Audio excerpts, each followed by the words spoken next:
vous êtes avec nous pour nous parler un peu de... Vous êtes propriétaire. Oui, je suis propriétaire de l'évrier Gréon. Voilà. Et vous venez de quelle région? On est de Fronton, au nord de Toulouse. Très bien. Et vous vous déplacez cycliquement dans les champs de course, les cynodromes de la région. Voilà. Vous avez présenté aujourd'hui combien de chiens en fait? 4. 4. Ils sont... Et je pense qu'à Luchon, vous venez souvent finalement. On vient chaque année. Chaque année. Chaque année parce que c'est un endroit qui est magnifique Ouais. et que c'est reposant. Voilà. C'est reposant, vous êtes bien accueillis?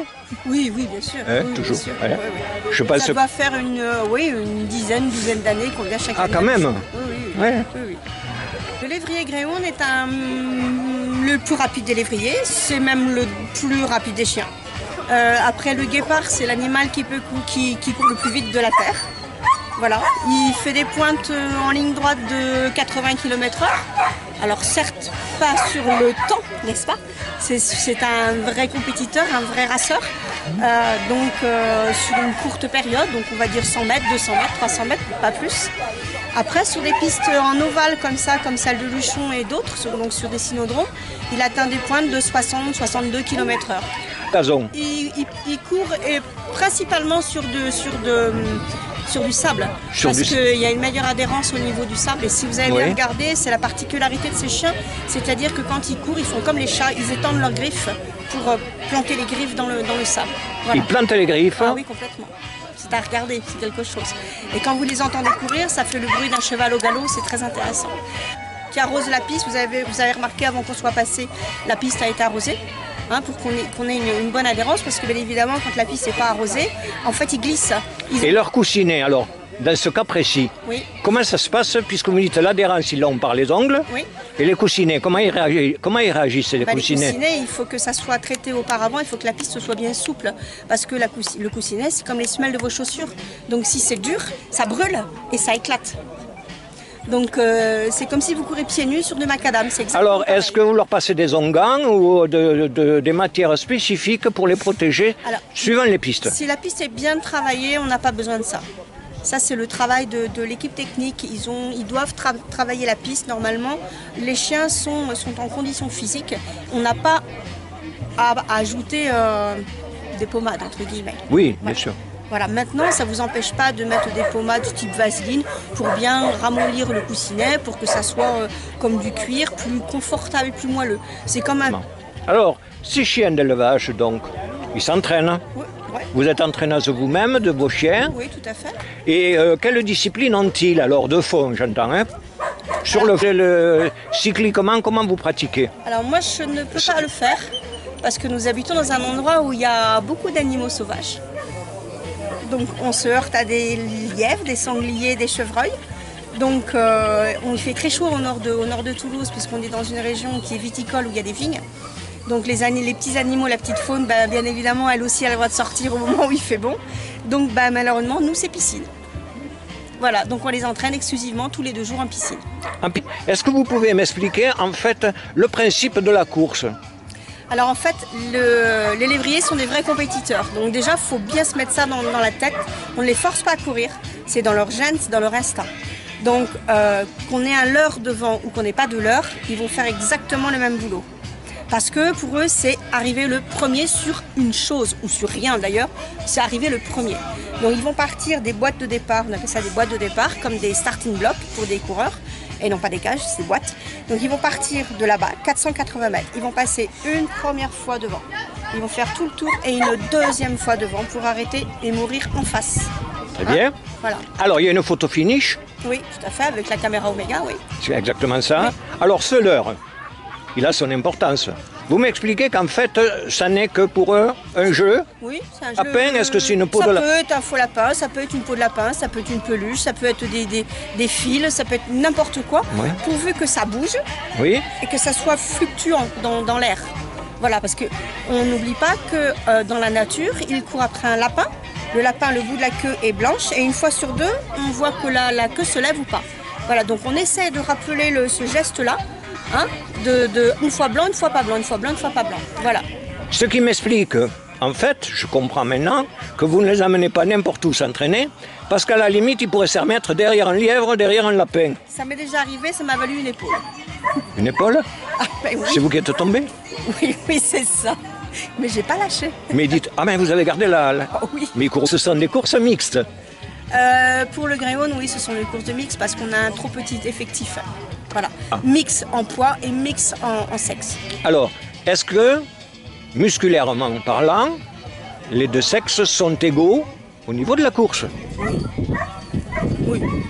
Non, je vous pose la question parce qu'on ne verrait pas sur 100 mètres courir une jeune dame avec un athlète masculin. Oui, mais là, c'est pas... Enfin, oui, enfin, on n'a pas le choix. C'est compensé comment? Partout ailleurs, enfin, dans les pays qui sont professionnels, c'est séparé mâles et femelles. En France, on n'a pas le choix, ça les courses s'arrêtent. Donc, parce qu'on n'a pas de cheptel. Donc, après, c'est une question de rapport poids-puissance. Voilà. Et ça va dépendre des pistes. Sur des pistes lourdes, c'est vrai que les gros mâles de 33 kg ou 35 kg ou 38 kg, voilà, ça va être compliqué pour eux, hein, sur des pistes où il a bien plu, et les petites femelles du coup de 25 kg vont passer sans souci. Alors voilà. justement, à l'arrivée maintenant, vous allez avoir des mâles qui vont vaincre. Ouais.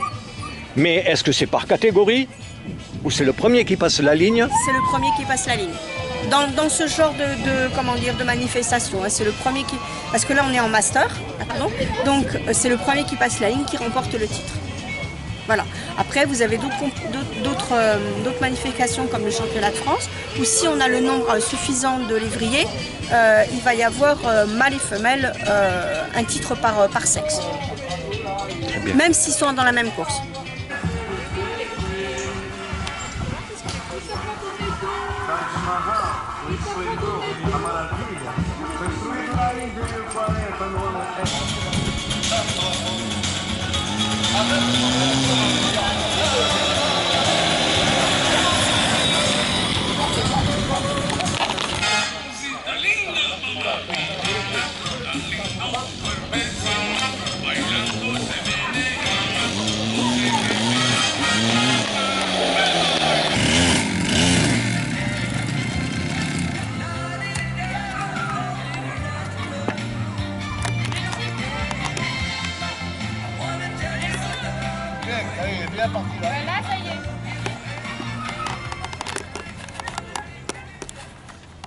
Des lévriers au niveau du rang de présentation, il nous manque le numéro 1. C'est Saint-Michel de Pépichon. Vous découvrez les courses de lévriers? C'est quoi? Les richesses sont très beaux. C'est très beau. Voilà qui est devant vous. Ce chamail d'équipe noblesse. Par sécurité, tous les lévriers sont équipés d'une muselière.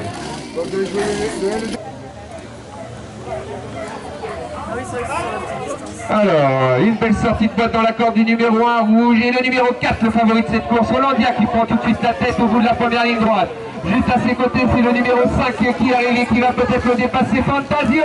On est à l'entrée de la dernière ligne droite avec toujours du 4 en tête et le 5 qui vient finir très vite à l'extérieur. Peut-être découvrir tout simplement notre sport, notre passion. Messieurs, dames, je vous demande un peu de discipline. Quand les chiens sont en boîte, vous reculez d'un mètre, s'il vous plaît. Je vois personne derrière les boîtes. Les lévriers sont arrivés derrière les boîtes de départ.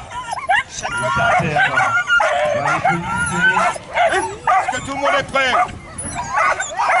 Allez en boîte. Allez, on y va. Les lévriers sont positionnés dans les boîtes de départ. On ferme les bureaux de Paris mutuel. Sur la troisième course, les bureaux de Paris mutuel sont fermés. Alors, le favori cherche la casaque blanche, numéro 3. Alors, il est bien sorti, mais c'est le dos qui va virer en tête. Moonlight.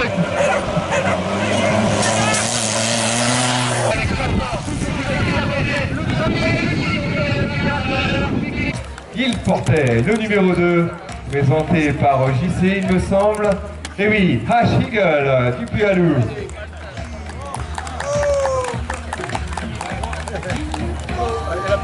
On passe maintenant au lévrier qui va terminer 4e de cette finale. Elle nous vient de la Suisse, elle portait le numéro 1, Keep Fun. Bien Nadia, c'est sa dernière, elle finit ici. Sa dernière épreuve à Keep Fun du côté de la France. Elle est présentée par Philippe.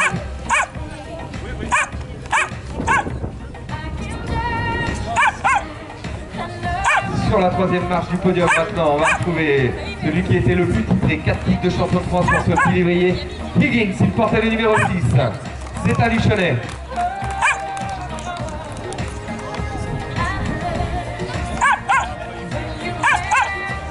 On arrive maintenant dans le jumelé gagnant de cette première course.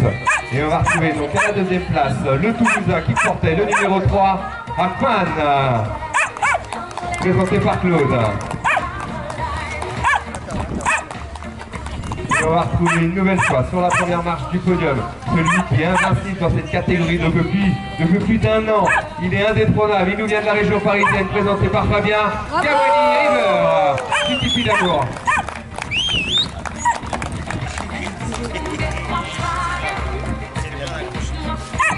Les photographes sont sortis. On va immortaliser ce moment. Et on était dans le prix du restaurant Le Lola pour les partenaires de cette longue. Allez, on vous remercie en tout cas pour cette superbe finale.